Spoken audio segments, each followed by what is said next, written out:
Okay, good morning, loves. Rather sleepy again. And again, when I get woke up at 3 o'clock in the morning, it's hard to get my circadian rhythm back because nobody knows what it's like to have a condition that wakes you up at a certain time every day. And it has nothing to do with the actual time, but the placement of the earth. And I'm trying to do this video is probably going to be a shorter one again, because I don't have my papers or anything in my hands I didn't jot anything down to talk about. But I'm going to tell you to keep an eye out. There is going to be a video after I get my notes written down, charge my phone up. I will be back on to do an actual video. Spoiler alert, they both have to do with the Robinson. One was the life that was taken. One has to do with a person that had taken a life. Two different cases, alright? Two different ones. Keep that in mind. And when I do the video, you'll understand, why I have to do notes for it. Because they're both kind of disturbing. And I don't want to talk too much about them without having the facts right in front of me. I might print stuff off to read off of instead of writing it out. It'll be easier that way. That way I have the facts right in front of me and I can save the pages and put links to them. Because I don't want to put anything that's not a fact out about it, about either one of them. It's making me nauseous just thinking about them. Well, the one at least.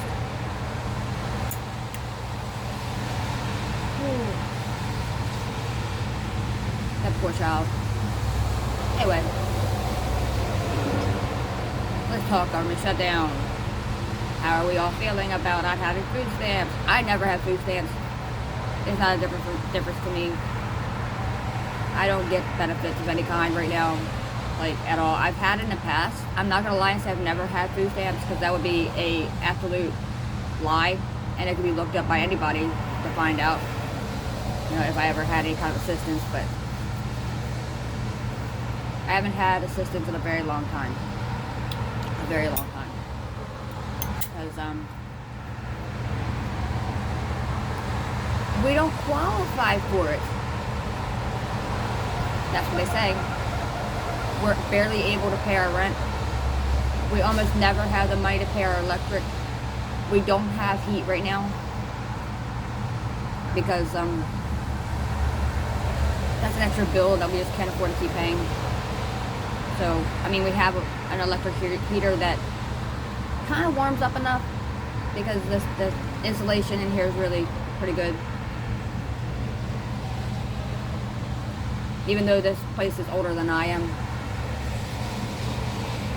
it still has decent insulation. It also helps that we live on the highest floor, because heat rises, cold air settles. So I don't like using our air unit too much for cooling down, because all of it's going down.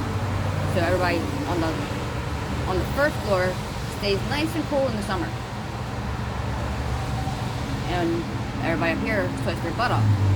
Our electric bills are so much higher than anybody else's. If the bottom floor, their electric bill is probably $100 and some a month. Ours ranges from $250 to $500 a month. Because in the summertime, if our air's on, it's going straight down into theirs, the other units. Because that's just how it works. It wasn't really thought about when they built the place. With that being said,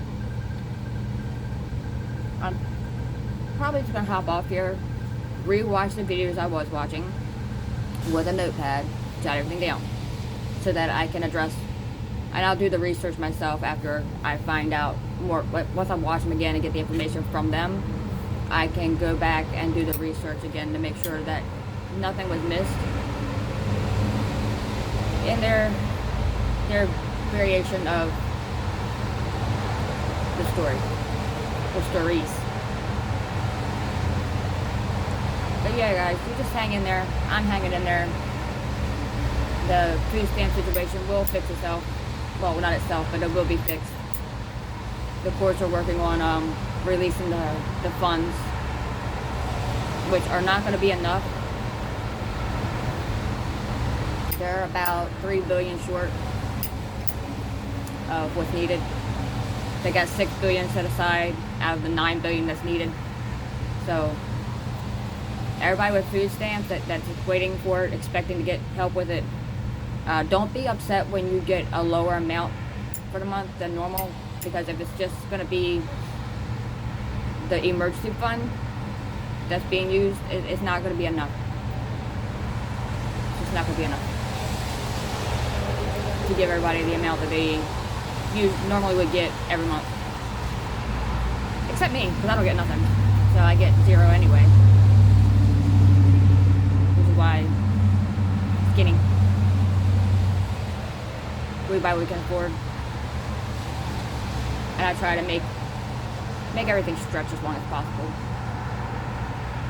There's a lot of oatmeal in my house right now. A little bit of cereal. A lot of rice that nobody seems to want to eat. Not even me. I'm not gonna lie, I get tired of rice after a while.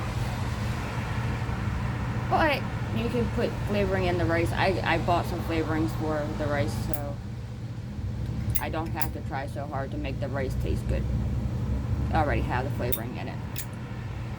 I've got chicken, beef, pork flavor I can put in there. I'm gonna go look to see if they have any cheese packs that can be used in it. I feel like that would be good. I don't know. We'll see. I'll look at some recipes on how to make it better.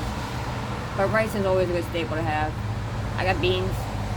I got dry beans. I got canned beans. I need to use canned beans first. I got canned tomatoes that need to be used. I got a lot of things that need to be used like now. So during this poor time in my life, which is should say always poor. But anyway, while we're completely flat broke because the caps were taken off of everything, like the electric cap was removed, the rent caps have been removed. So every year for the last 5 years it's been going up about $100 a month. No, not really. At least $100 added on every 6 months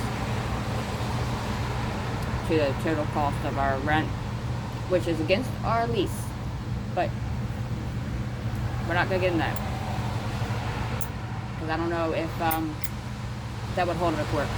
I don't know. Anyway, so we're just gonna keep paying our money, our rent, the best we can, and I'll keep doing what I do to keep us alive. As long as I have sugar, flour, I got yeast, but I gotta keep track of yeast, sugar, flour, yeast, rice,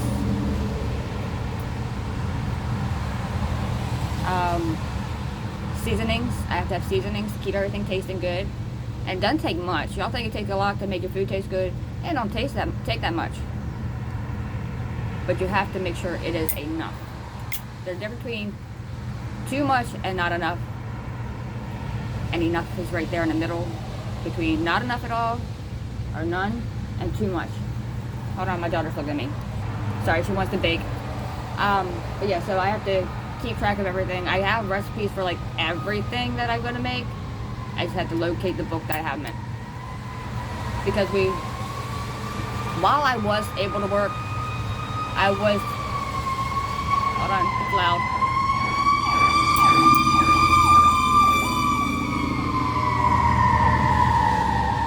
Anyway, staying overstocked on different things. I had to throw most of it away because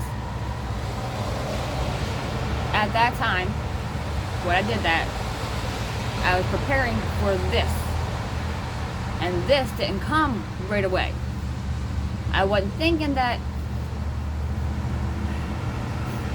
it doesn't come right away. Each president, each law that's signed in when the president's there, it takes about a year to 2 years to actually become problematic. So I started prepping before this, while Joe Biden was still in office, about 2 years before, almost 2 years before, and it didn't take effect until after everything had expired as far as the dates go, and I can't risk that. I can't, so I had to throw everything away. I should have just went ahead and baked everything off, cooked everything off, and gave it away, but I wasn't thinking of time to do that. Like I said, I still was able to have a job then, but it wasn't long after I started stockpiling everything that my health started to go down really fast. I was trying to be more than I could be, and apparently that's something that disabled people do a lot, and we have to stop doing that. I didn't realize I was considered disabled at the time. I thought that, yes, I had MS and I knew that, but I was able to walk. I was able to function. I'm no longer able to drive. I don't trust myself. Well, they haven't taken my license away, but I don't want to have an accident. I want to make sure that I am safe when I'm behind the wheel. And right now, I don't feel safe. And until I feel safe, I'm not going to be behind the wheel. Because I don't want to cause any accidents with anybody. I don't want to kill myself. I don't want to kill anybody else. You know, that's not something I want to do. So I choose not to drive. I really am hoping that one day they can figure out what I can do about my eyes, and one day they'll have that miracle cure for MS, but right now they're not even looking for anything, because they have dementia taken care of. They have medicine for that. They can remove the scarring of the brain from a stroke. They can do that. That's fine. We're gonna have a couple of those. But they're not gonna worry about that. What they're worried about is the MS. Because with the MS, my body's attacking itself. And that's what they're concerned about. And my concern right now is just living. I want to live a nice long life. I hope to get at least 40 more years out of this body. At least. If not more. I want more. I want to get more. And I know what you guys are saying. Oh, you smoke. You shouldn't smoke if you want to live longer. It's not about that. One cigarette here and there is not going to kill me. My husband smoked almost 2 packs a day. That concerns me. I don't. He also smokes pot. So that's extra smoking. And it's not. Okay, anyway, it's not that nicotine that actually kills you, it's the damaging of your lung. I don't care what the doctor tried to tell you. It's damaging your lung from the heat, from a cigarette, a vape, or pot. It's not nicotine. Otherwise, they wouldn't suggest nicotine gum or pouches or whatever to help with smoking. If they really thought it was nicotine that kills you, nicotine can and give you a heart attack, but no. What gives you lung cancer, I truly believe in my heart of hearts, is the scarring from the smoke, the burning of the lungs from the smoke and the heat. I in my heart think that. I don't know. I'm not a doctor, not a surgeon, nothing. I don't know. I don't know what I don't know. But what I do know is it's really weird how a lot of people who've never smoked before, except for pot, still get lung cancer. Just imagine that. I don't smoke. You smoke pot? Yeah. There you go. But nicotine causes cancer. No. Mm-mm. Nice try. It's not just nicotine. If you don't smoke cigarettes and you smoke pot, I've come to the conclusion, this is my hypothesis. My hypothesis.